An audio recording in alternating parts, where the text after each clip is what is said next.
Greetings and welcome to Mount Olympus. I am Hercules Invictus, and I'm here to proudly present a new show, Brian's Drive-In Theater, starring the one, the only, Brian Walker. Greetings, Brian.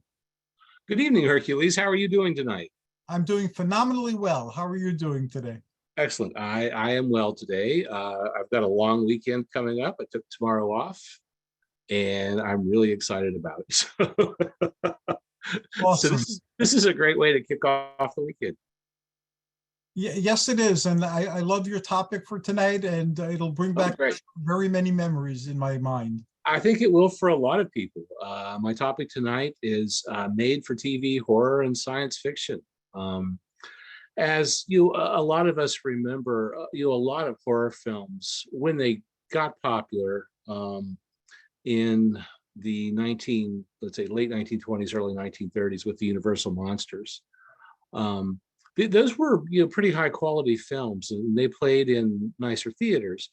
But by the time we got to the 1950s and the baby boom, and it's sort of the heyday of the Bird-Eye Gordon, giant bug horror film, a lot of those played at the drive-ins. And as that group of people began to mature, you start to see more and more made-for-TV horror films, really starting, I think, in the late 1960s.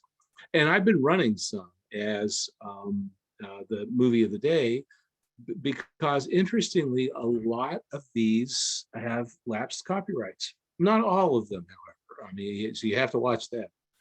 And some of them have evolved into cult films, really. One of those would be one that I saw as a child and loved it so much, and it was The Night Stalker with Darren McGavin. But that's jumping ahead a few years. But anyway, I can still remember watching that made-for-TV movie, and The Night Stalker actually turned into a TV show about a year or so after the second pilot that they made. The second pilot that they shot was aired, and that was The Night Strangler, also with Darren McGavin. A lot of fun, really creative, really innovative. A couple of made-for-TV movies that flipped over into a series. And years ago, when the series became available on DVD, I grabbed it because I was such a big fan of it. And subsequently, it's run, I believe, it used to run on MeTV on the weekends. And I think it's still out there somewhere on one of the back channel broadcast. There's a bunch of them, like Great American Country, FETV, MeTV is one of those. Comet, all of those free TV channels that you can pick up over the air using an antenna have stuff that you and I both watched probably 50 years ago. Yes. if we only knew then what we know now, how easy it would be to go back and watch all of that stuff.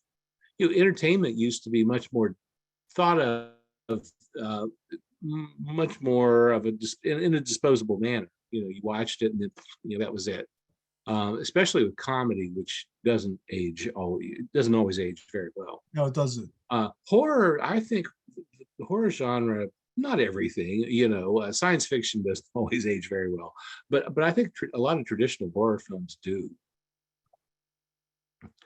Excuse me.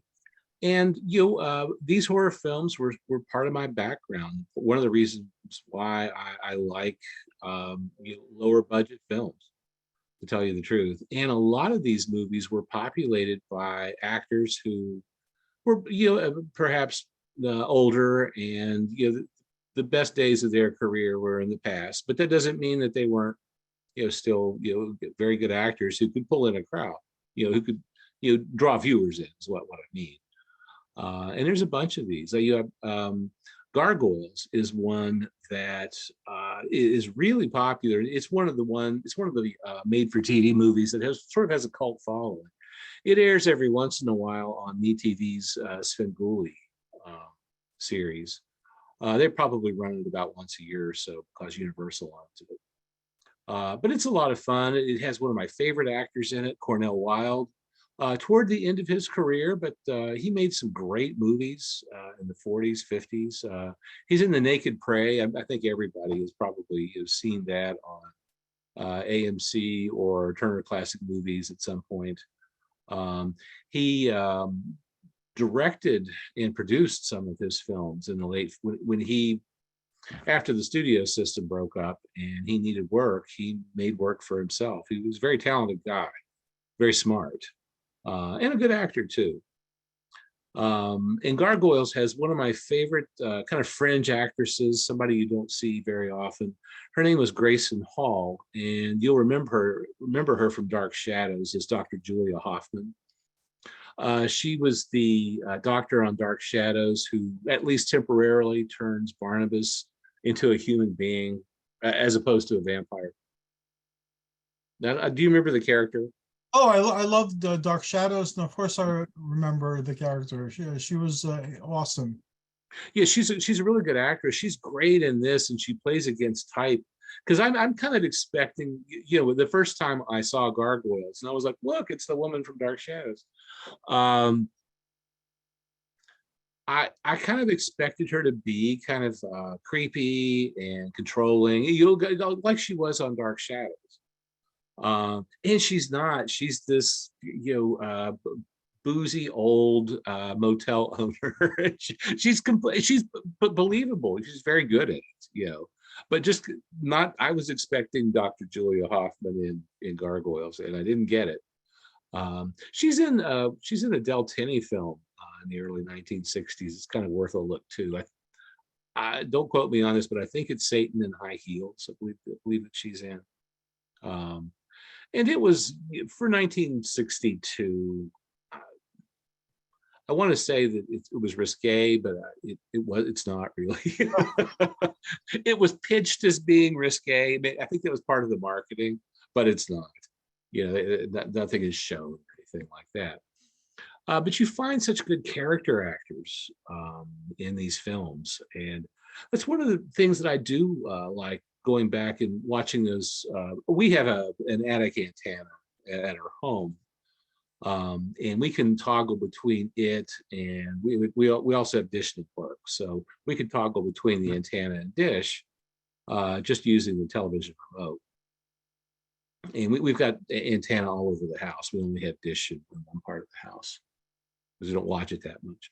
But on the antenna, we get all of these channels like MeTV and FETV. And there's Comet, and there's several other ones. And all they run are like 50s, 60s, 70s programming. Like I said, the stuff that you and I remember a lot. Mm-hmm. And you see a lot of those same character actors cycling through as guest stars on like things like Perry Mason, which Svengoolie is always lampooning in his Saturday night series. But it's true because practically every movie that he runs has somebody who either starred in Perry Mason, like Raymond Burr was in Godzilla, so he, he's in it. Della, Barbara Hale was in a few horror films. Paul, who was William Hopper, Hedda Hopper's son, did he had quite a string of horror films in the late 1950s. They were a lot of fun too. I think the best movies he made were his horror movies. William Hopper. But these movies from the early 1970s, like I said, a surprising number of them are public domain. I don't know, going back to what I was saying about entertainment being disposable, now nobody would ever put their product out there without stamping the copyright all over it, and shackling it down in some way. But back then it was just like, okay, we got this movie made. We're going to air it a couple of times and then put it in the back, where nobody will ever see it again. And I guess things change, over the years, and people really hold on to those remembrances of seeing these movies for the first time, whether it was in a car in a drive-in, or maybe on a little black and white TV in their bedrooms, something like that. A lot of shows were recorded over. Like I know this happened with Doctor Who and several other shows where they just reused The tape. videotape, because it was, the Thinking, 2-inch videotape was expensive. mhm. It cost a lot, and that did happen with some things. I don't think, not the movies so much, the made-for-TV movies, but because I think most of those still exist. Excuse me, I'm so thirsty. Some of the producers on these films, Dan Curtis is one whose name comes up and up again when you're looking at the production companies. Aaron Spelling did a lot of them as well. And several of his are among the ones that don't have a, have a lapsed copyright. And these are fun movies, for the most part. They're really good. I mean, I love Gargoyles. I can remember seeing it, as a kid when it first aired, and being really frightened, of it. Of course, I was probably 7, 8 years old, something like that. And I watched it again last night, and I've probably seen it 10 times, over the years, and it's it's still kind of creepy. I think it's really well done, especially for a TV movie. It could have gone awry so many different ways, and it's got suspense. It's acted well. It has an interesting plot. And there again, going back to the quality of the acting, everybody does a really good job, and it's got name people in it, people who knew what they were doing and could probably get this picture wrapped up in 8 days, or however long it took to pound out a 75-minute made-for-TV movie. Athena and I, when we go visit her dad, he has on the TV usually Murder, She Wrote, Oh yeah, Gilmore Girls, and things like that, and just Matlock. background. And it's amazing how much lighting they used back then. It was a blinding amount of light that lit everything to really supernatural or unnatural levels. Well, they did that because of the technology of the most home units at the time. TVs used to be kind of dark, and you would remember it like those old 60s and 70s TVs where you had to play with the contrast to Yes. be able to see it. And in order to sharpen the picture, a lot of the manufacturers changed the gray black background to black, and it did sharpen things up, but it also cut a lot of the light out of it. So a lot of those programs are lit like they're landing planes. Yes. Because of television technology back then. That's very true. And it's kind of funny to see all the 80s hair that's Yes. huge. I mean, male or female. It's all gigantic. And it's like time travel in a way. A name that comes up in a lot of these films is Bradford Dillman. Do you remember him as an actor?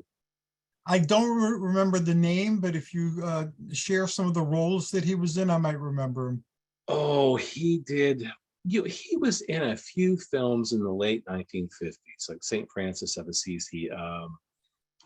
Oh gosh, but he did mostly made for TV stuff, and I think he was in a few series. I don't think any of his series ever panned out very well, but he was in a number of them over the years. Do you remember the model and later actress Susie Parker? That rings a bell. Beautiful.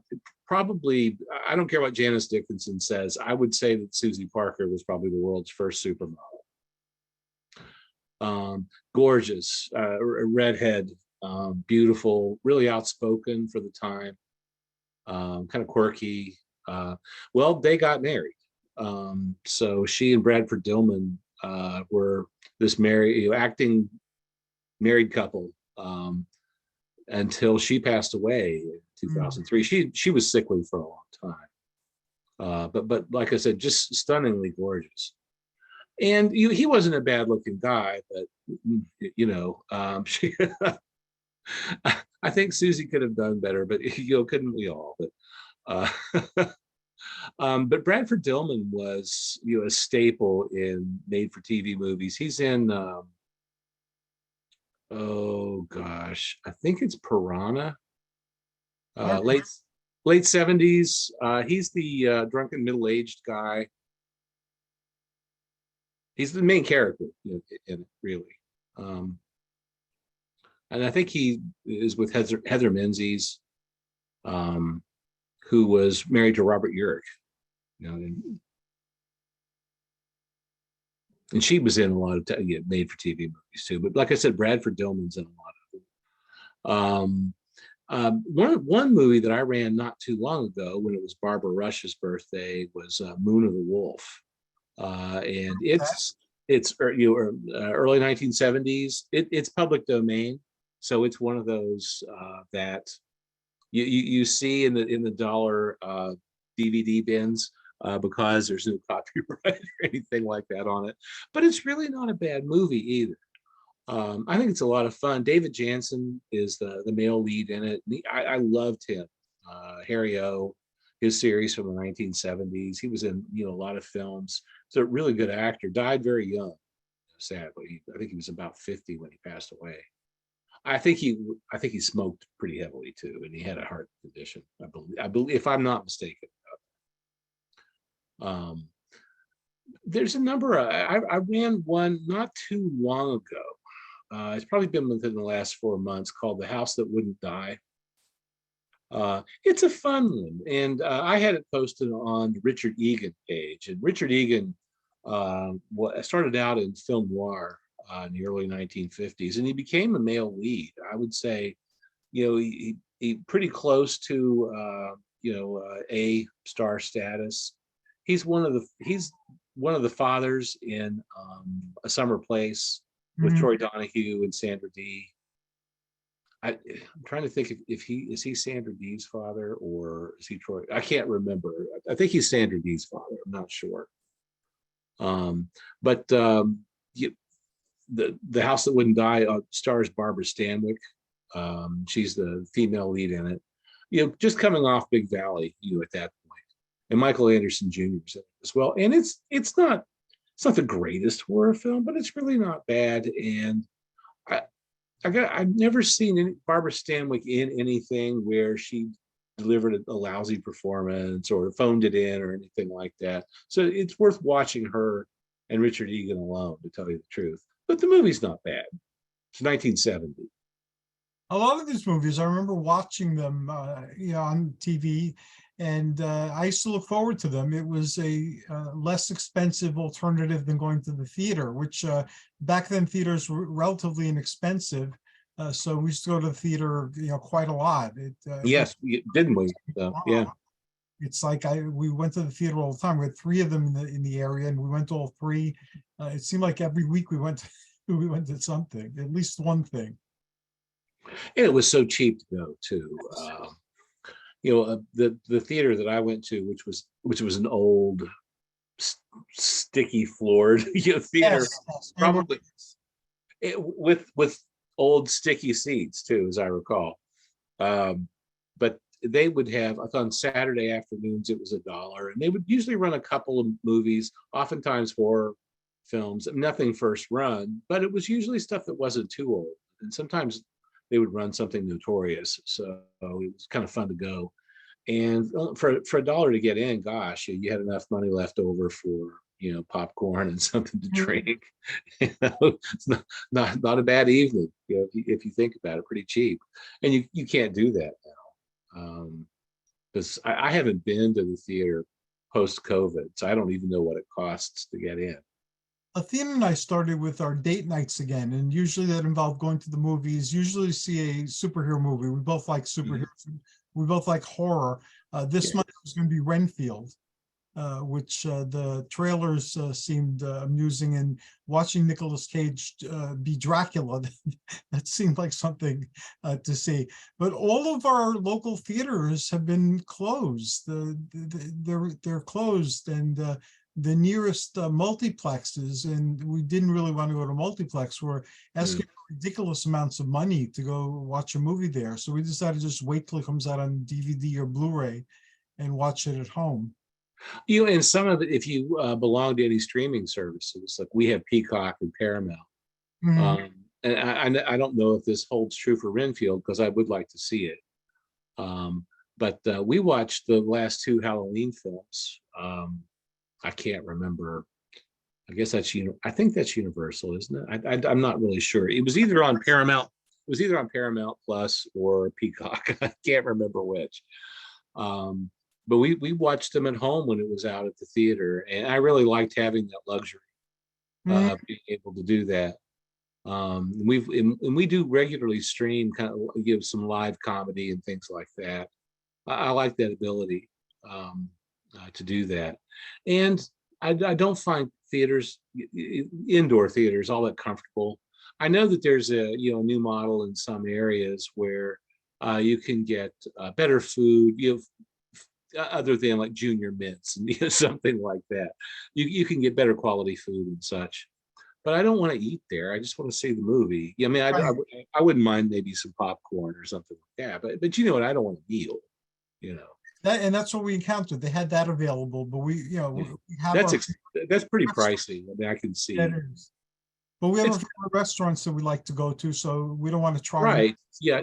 It's dinner and a movie, not dinner at the movie.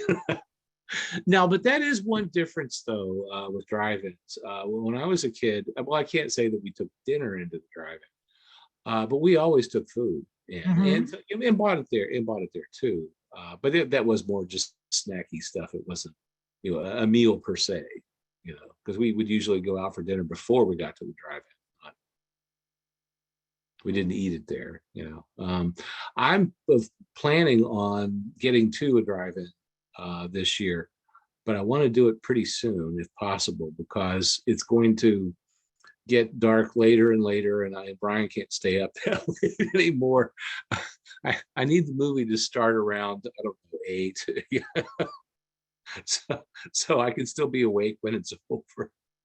Yeah, I'm in the same boat with a lot of things. Everything was fine till my 60s.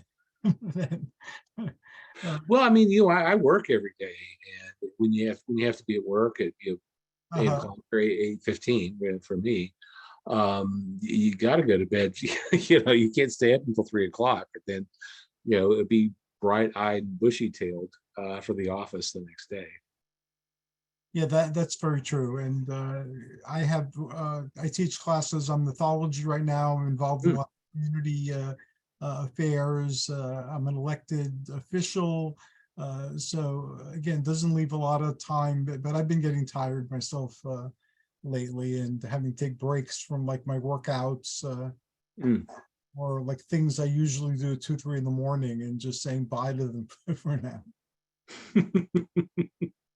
Well, I completely understand.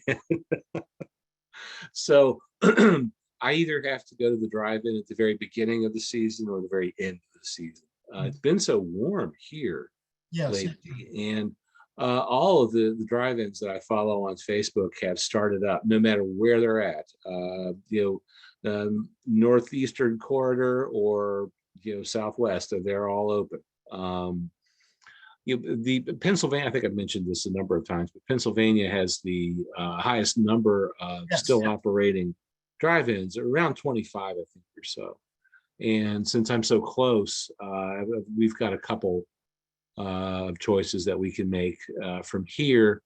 Brownsville is probably the best bet. They have 3 screens at Brownsville, and I kind of like how they work the screens.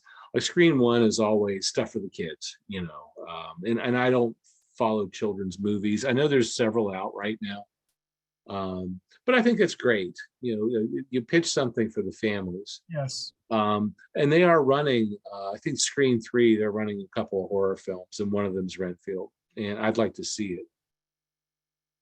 It deliberately borrows aesthetics from the early Dracula movies and other Universal horror movies. Oh, very much so. Yeah, and that's one of the reasons why I want to see it. I want to see Nicolas Cage's performance. It's always interesting, sometimes he's capable of very, very good performances. So I've got my hopes up for it. I would like to see it. There are some drive-ins out there. One of them I'm thinking of is in Pennsylvania, as a matter of fact, but it's closer to Philly. will program like a night of horror films. And these are like vintage, classic horror films, anywhere from the 30s on up to the 80s. And they will run them all night long. A couple of them have a oh, I don't know what you would call, they're not RV parks or anything like that, but I think you can, boondock there if you've got an RV that's small enough to fit in, or pitch a tent or something like that, which sounds like a lot of fun. Mhm. I'm not sure I'd want to do that, but and then have to rely on like one set of bathrooms back at the snack stand. But that would be kind of a cool idea, if you think about it. For if you did have enough property, and if you were looking to make an investment in an old drive-in, you still see some of them that are in perhaps good enough shape to not be too expensive to get up and running again. But if you could, you offer some RV parking or something like that, and you add something to it, you sort of turn it into an all-purpose venue. You might even do weddings or stuff like that at the drive-in. That could be kind of fun, I think. And there is one around here that, if it's not for sale, will be pretty soon. Your destiny calls.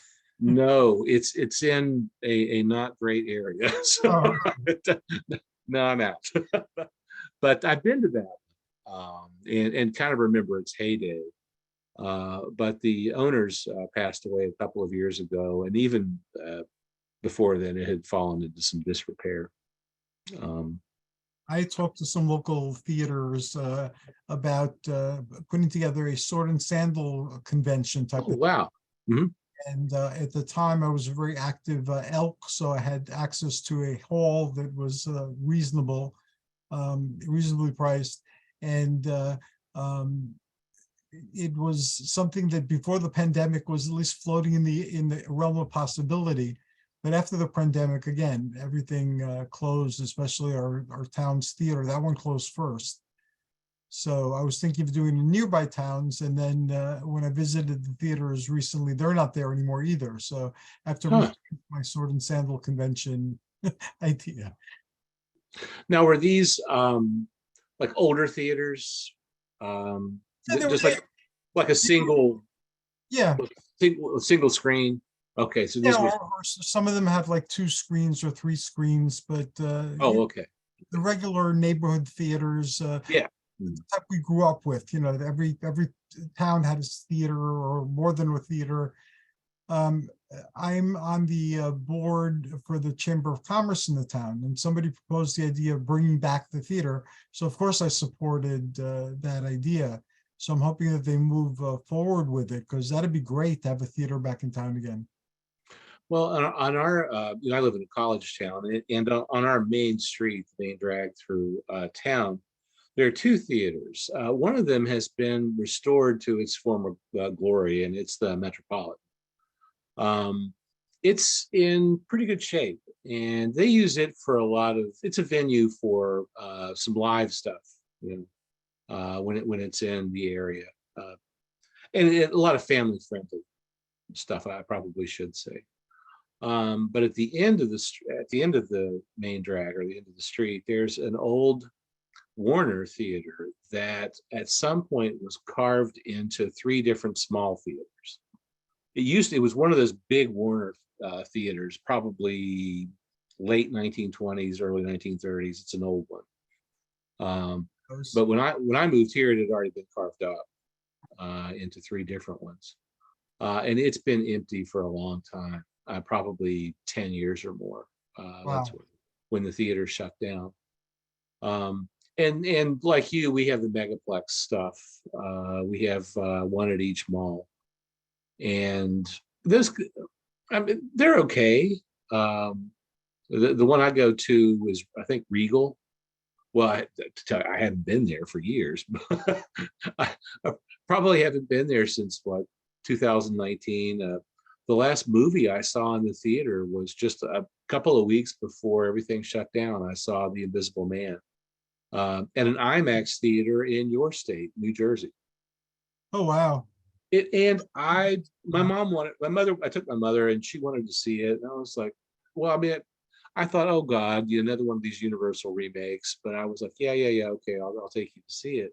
And I was blown away by it. It's really a good movie, Good. and Gotta watch it. I loved it. And it was fantastic on IMAX. I really do. If you are going to see a movie, make it so I can see it, and IMAX does. And the picture quality is immersive, and the sound is really good. The sound in the theaters around here, like the megaplex things like Regal, I have trouble hearing. Um, Mhm. the sound's never right. I don't know who mixes it or who balances it, or maybe it's just a crappy sound system. I don't know, but it never sounds right. Um, No, in my awesome. in, in my family room at home, which is sort of what I have set up as a theater. I've got in-wall speakers, and I have a subwoofer on the floor, nice big screen, and the sound's fantastic. And that's so much a part of watching a movie, is the sound, being able to hear the lines, being able to hear the background noises and things. And without that, it, like I said, this theater sound is just off at Regal for me. Um, just doesn't sound right. Yeah, we're at the age now where we're putting the subtitles on. So in case we miss a word that's spoken, we could read it on the bottom. So A lot of my students do. I'll notice that, if they're, supposed to be studying or whatnot, if they're sitting in the lounge and their sound's off, or they might even have their earbuds in, but they've got the closed captioning. yeah, I just find it easier to follow. Athena finds it easier to follow, so that's become part of our like entertainment viewing experience, being able to read as well as watch and listen. Sometimes we'll do that, if the phone rings and you don't want to pause. You just want to let something go and read the closed captioning. But to tell you the truth, I don't watch a lot of television. My viewing is more purposeful. So if there's a film that I want to see that I haven't seen before, okay, I'll go ahead and watch that. But there's precious little that I watch, every week or every day. Not much. Yeah, we binge watch now because I don't really watch much TV. I watch YouTube videos, and I when I first found out about Tubi from Michelle Brittany, I Oh watched yeah. Mhm. it had movies I'd never heard of or movies I heard of but forgot about, and you could watch them all for free. So I watched Tubi, but I do things while I watch TV or binge watch I do something. too. I do too. Size, I'll answer emails or whatever. So it's just part of what's going on in my environment. But lately we're binge watching Gotham. Have you ever seen Gotham? I have not. It was a series that lasted 5 seasons, and it was kind of like remember Smallville? Yes. Mhm. Gotham was like Smallville, and that you saw what led up to Bruce Wayne becoming Batman, and the main Okay. Jim Gordon, a much younger Jim Gordon, and it has the Penguin, the Riddler, all the villains, but it treats them from a totally different perspective, even though they're wacky and they have all these weird powers and abilities and eccentric ways of doing things. It treats them like a police procedural at the same time. So it was a very genius series. I would have liked for it to continue in movies, but after the fifth season, it just went. Bruce became Batman, and that was it. Oh, well, but 5 seasons, that's a pretty good run. Yes, it is. American TV seasons are, well, I guess that has changed over the years. Yes. But they used to be, what, 25, 26. Back in the 50s and 60s, they would sometimes shoot as many as 39 Yes. for a season. But now I think we're in mid 20s. With the web, 10, anywhere from 6 to 10 seems to be kind of the magic number now. More like what you would see in a European television series. Back in the day, when I was doing 12 episodes per season, it was thought of as radical. Now, like Right. 6 to 13 episodes, the number varies, and it doesn't seem to matter. Now, when you said that they all, my, one of my cats. When you say that they thought that was radical, do they mean? Did you mean that that was a lot to do, or it was radical because it was only about half of what you usually see? Half of what you usually Oh, see. okay. And the very fact that I did it consistently, I just thought it was, better to tell like shorter stories rather than tying people up for like 20 shows.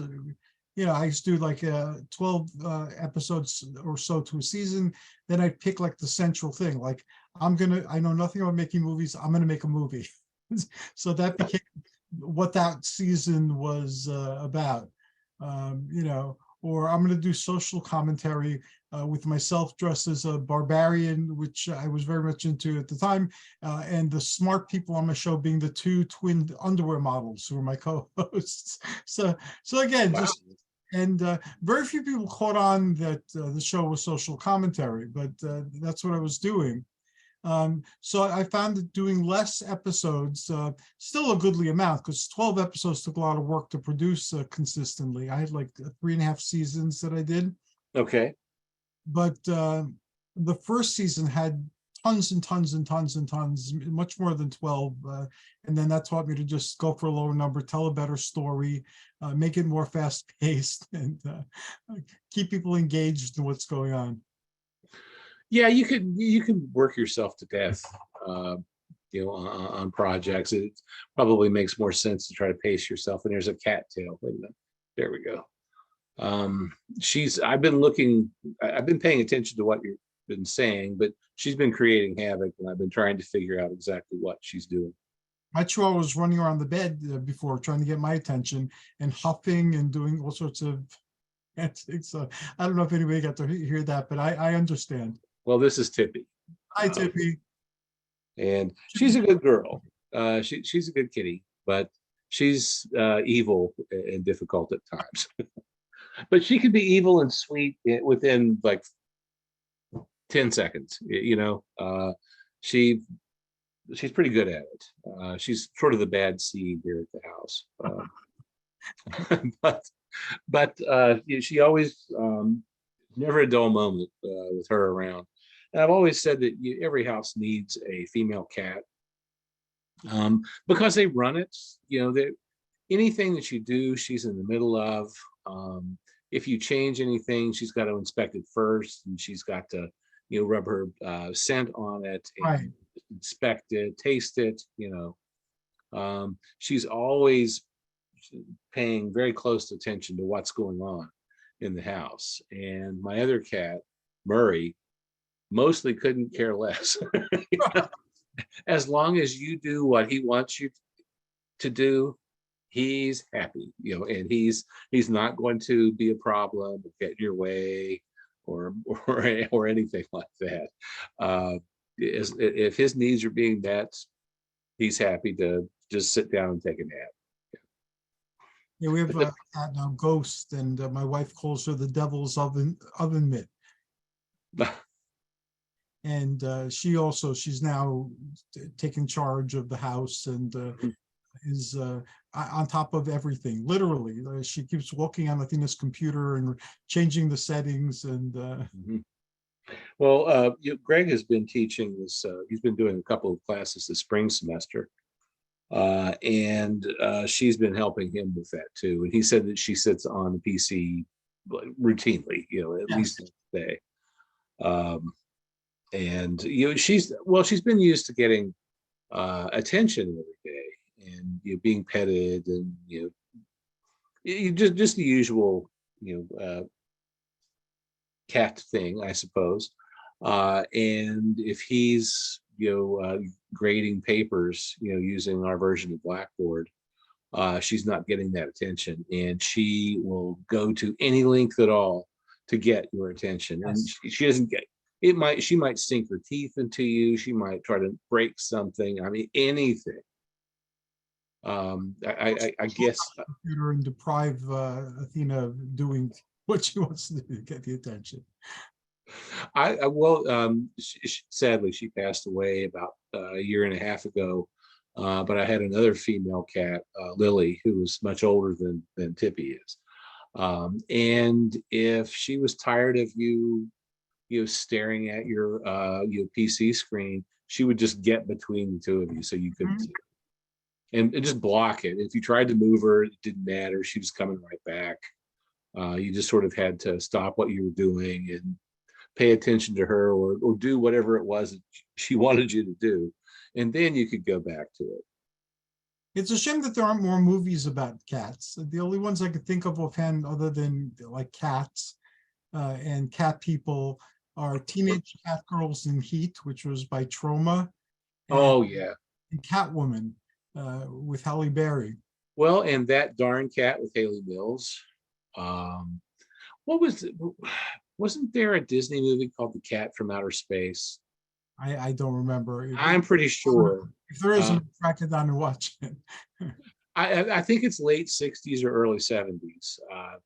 And the Aristocats, that was Yes. that came out when I was a small child. There's a few.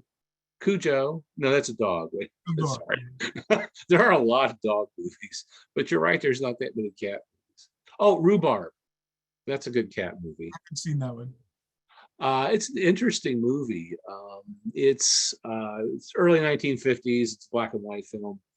And this orange tabby ragamuffin cat, not unlike, well, she's not orange, but not unlike her, befriends this eccentric millionaire. And he has no family, and the cat's the only thing he has, and he loves the cat. Mm-hmm. Well, he dies. And he owns a baseball team, and he leaves all of his worldly possessions to the cat named Rhubarb. It's a comedy, but there are people that want to kill the cat to get the cat's money, and it's. I hope I'm not giving away too much of the plot, but it's a cute, fun early 50s movie. I know it sounds maybe not like a comedy if you think about it, but it's a good movie. So I guess there are a lot of movies about cats, but not as many as dogs. I mean, the Lassie movies alone, how many of those are there? It's another TV show that evolved and is still in the memory of many of us. Well, and I don't know if you had any pets as a child, but when I was a kid, everybody who had a collie, and that was a really popular breed at the time. Everybody named it Lassie. I remember. Male or female, it didn't really seem to matter. And I loved collies when I was a kid too, and they're great dogs. They're gorgeous. I think that their coats make them kind of high maintenance, and maybe that's why they're not as popular as they once were. I'm not really sure about that. Lassie gave me a lifelong habit, which I still indulge, of speaking for my animals as if they understand what they're saying. So I have conversations long. So is Timmy down a well, girl? So I still do that with the cats and the dogs. I have long conversations with them. Whatever they answer, I'll it's like improv, I guess. So you've tapped into their inner monologue. Yes. You're just projecting it for them. So thank you, Timmy, and thank you, Lassie. Well, with my animals, they usually, when they're communicating with me, it comes through pretty loud and clear. I usually don't have to. I usually don't have to put words in it. Tippy hasn't gotten as much attention today as she would like because Greg had to go to a meeting earlier today. I was at the office all day today. I taught today as well. So she didn't get as much petting and talking to as she likes. So she's going to get some tonight. Well, it looks like you're rectifying that. So you got a head start on. Yeah, we found her. Well, she came to us. We weren't. We didn't. We did adopt her, but we didn't adopt her from the shelter. We found her in the front yard. About 4.5 years ago. She was She was still a baby. She's probably 5 months old, uh, close to the age where she could have, gotten pregnant. Um, and I didn't want that to happen to her. It was fall. It was winter was going to be settling in pretty soon. And I couldn't leave her outside, and I didn't want her to get pregnant and then have all these kittens. Right. So I was going to foster her, and meanwhile, getting her all of her shots, having her spayed, and by the time I took her to the vet, I said, "Well, shoot, we'll just keep her, just throw her in on the pile of cats," and she's been here ever since. That is awesome. Our cat, is that the ghost cat story? I don't believe so. Oh, no, no, no, no, no. Hi, Tippy. When we lived in Pennsylvania, we had like lots of cats. We usually have lots of cats.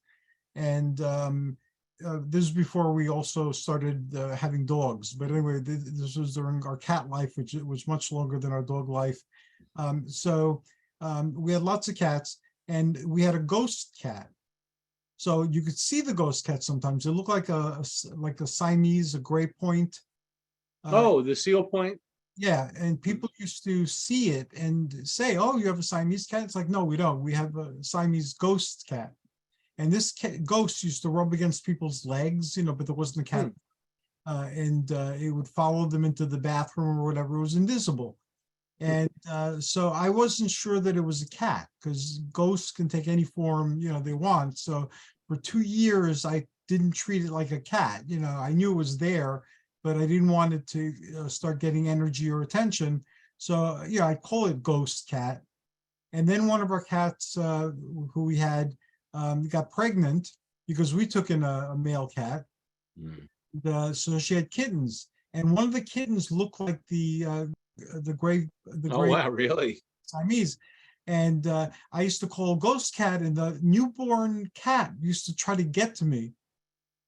And the cat never behaved like a kitten. It just behaved like a cat its whole life.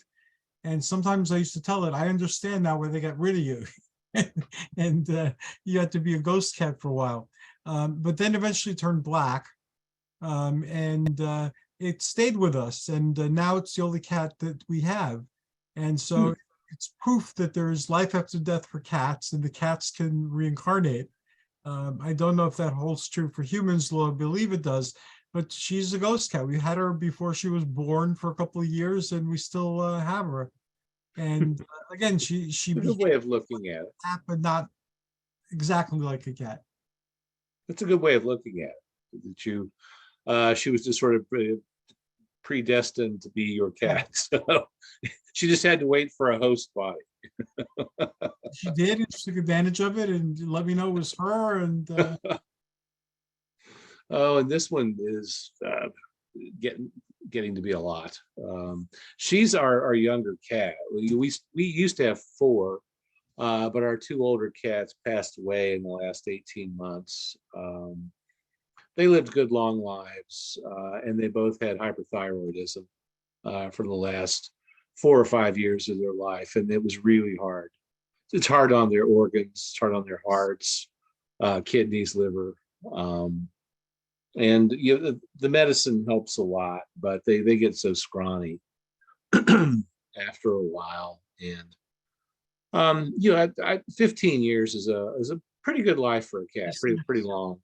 Now I've done a little better than that with one cat, but 15 seems to be where I usually end up. yeah, we lost 2 cats in the same time, so I mourn your loss, and I know exactly what it's like. And they were, I think, 18 and 19. Wow, I've never had one that got to be 19 years old. And Ghost is 17 now, so she's wow, really? That's a good long life, for a cat. She's now 5, and my other cat Murray is 6. So they're still, I mean, not babies, but they're still fairly young. They're early middle age, or whatever you want to call it. But they're still young enough, and they get very good quality medical care. So the medicine around here isn't too bad. That's a good thing. Well, it is. We don't, unfortunately, the university that I work for doesn't have a veterinary school. I think the closest one is probably Ohio State. That's roughly 3.5, 4 hours from here. Wow. Or maybe UVA in Charlottesville.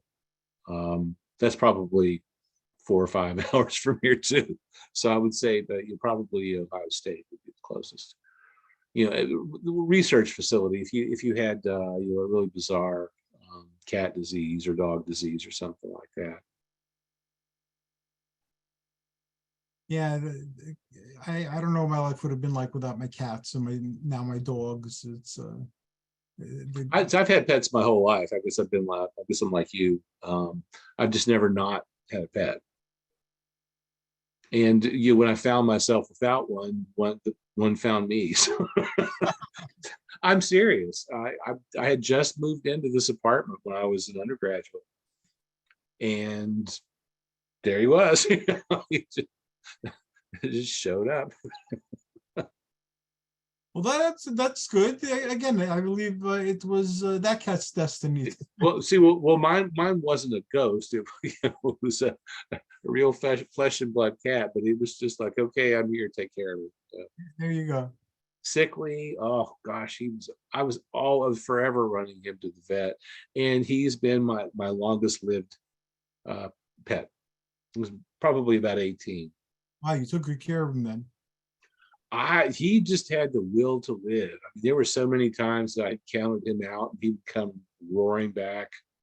It was just something to see. Very, very dramatic. Yeah, I miss my cats, and when I'm meditating a lot of times, I feel like they're there. So I feel like Oh, Freya, well, that's good. Selena gave a visit, or one of my very many cats, or Cleo, who was my first great love in cat. She was my closest friend for a while. My first wife had gotten me Cleo for my birthday many moons ago, and Cleo was like a very unique cat. When I used to go for walks, she used to sit on my shoulder without a leash. Mm.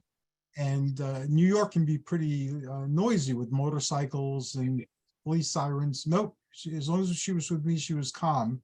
And she made friends along the way, other cats who were like in windows or at the fruit store or like somewhere else. So we had to, when we went out, go stop at all these places so she could like touch noses with the other cats, even through a window. And she was incredibly awesome, a very special cat. Mm. All the I could probably tell a story about every one I've ever had, dog or cat. But yeah, they add a lot to life. Yes, they do. And they certainly have to mine.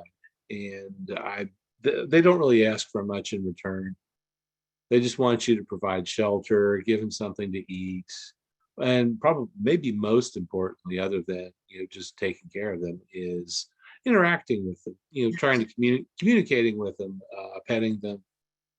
They'll tell you exactly what they want you to do. You just have to be able to understand. Mhm. And as you get to know them, you can interpret behaviors and communicate with them. And even with both of the ones that we have, whenever they want something, they let you know exactly what Yeah, it is.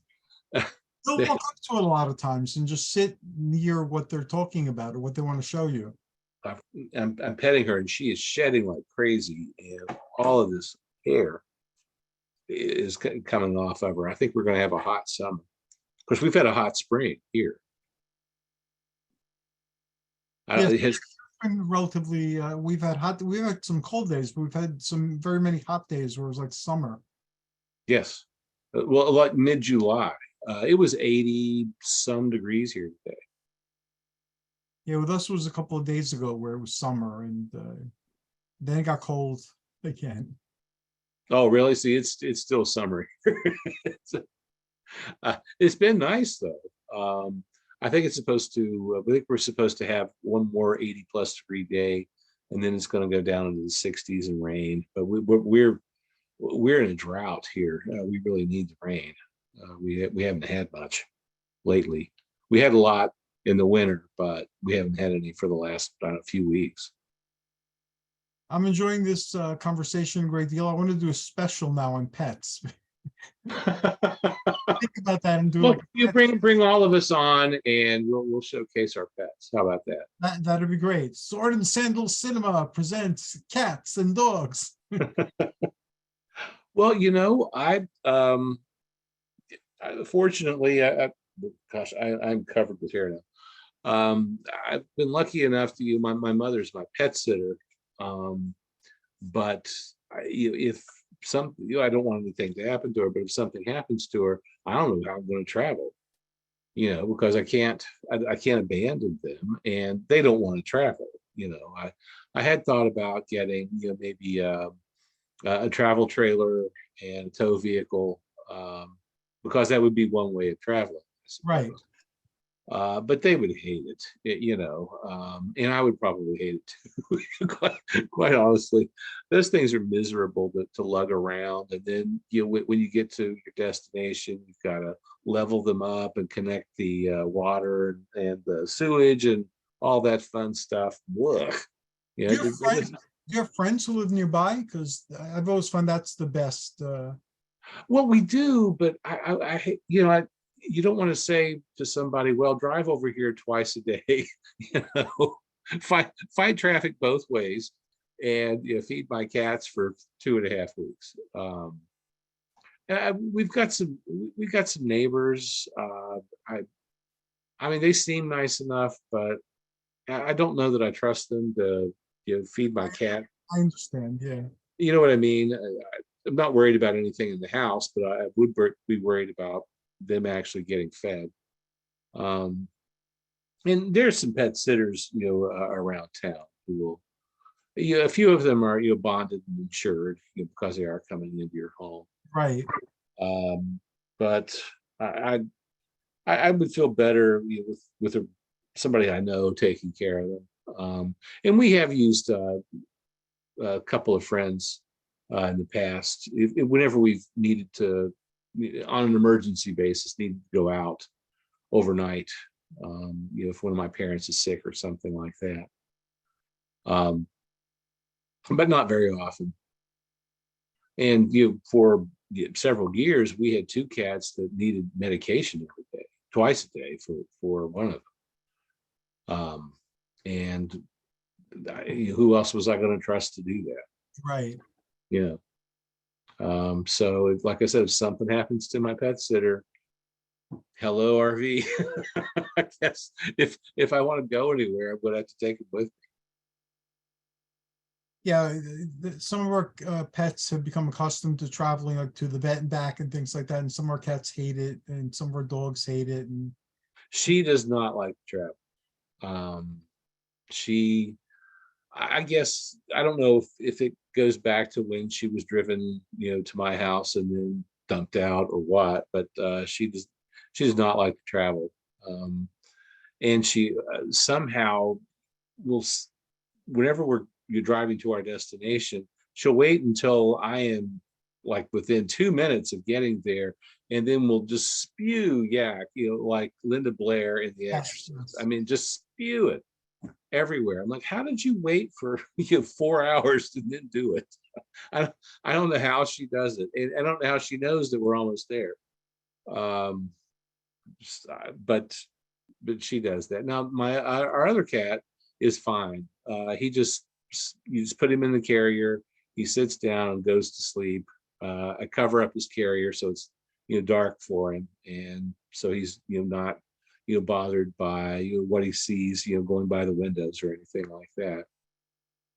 on that note, we're at the 10 o'clock mark. Do you want to keep going? Do you want to wrap it up? What would you like to do? Well, we can go ahead and talk about anything we want for a little while. Probably should get back to some of the movies. Okay. One of my favorite, the best way you can. well, one of my favorite TV movies from the 1970s is one that really made a big impact on me. It starred Karen Black, and it was called Trilogy of Terror.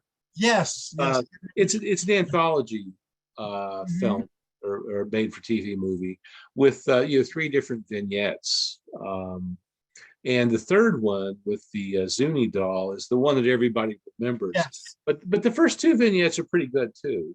One of them's a little slowly paced, but it picks up after a while. And that one has been treated to a really nice DVD release.